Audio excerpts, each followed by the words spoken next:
An integral slot motor is the textbook case, the one every other winding configuration gets compared against. Here's the defining fact. Every magnet, as the rotor turns, appears in exactly the same position relative to the stator slots, every single time. A 4-pole, 12-slot motor is the classic example.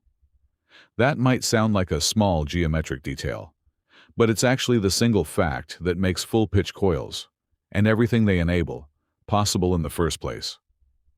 Today, we look at what integral slot construction actually buys you, and what it costs you in return. Here's the direct payoff.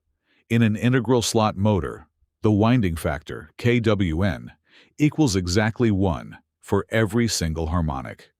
Not approximately 1, exactly 1.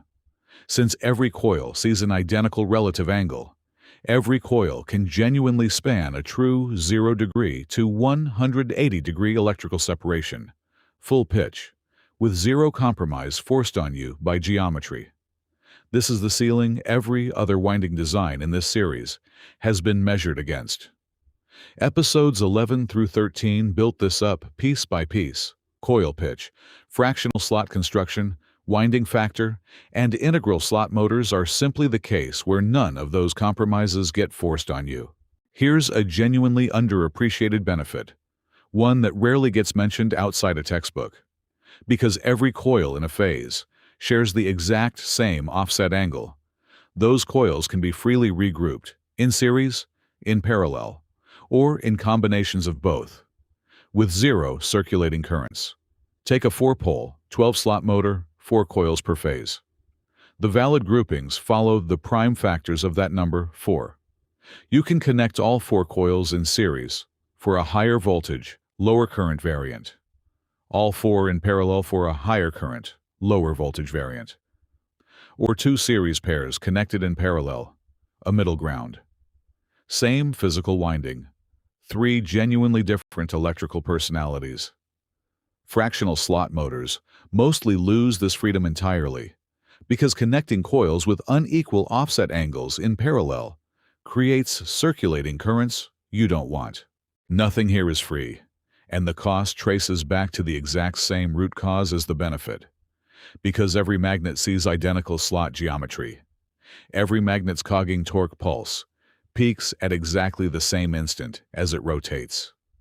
They don't cancel anything. They simply add together, magnet by magnet, giving you net cogging torque equal to the pole count, multiplied by one magnet's individual cogging contribution. That's the largest possible net cogging torque any winding layout can produce. And here's the important part.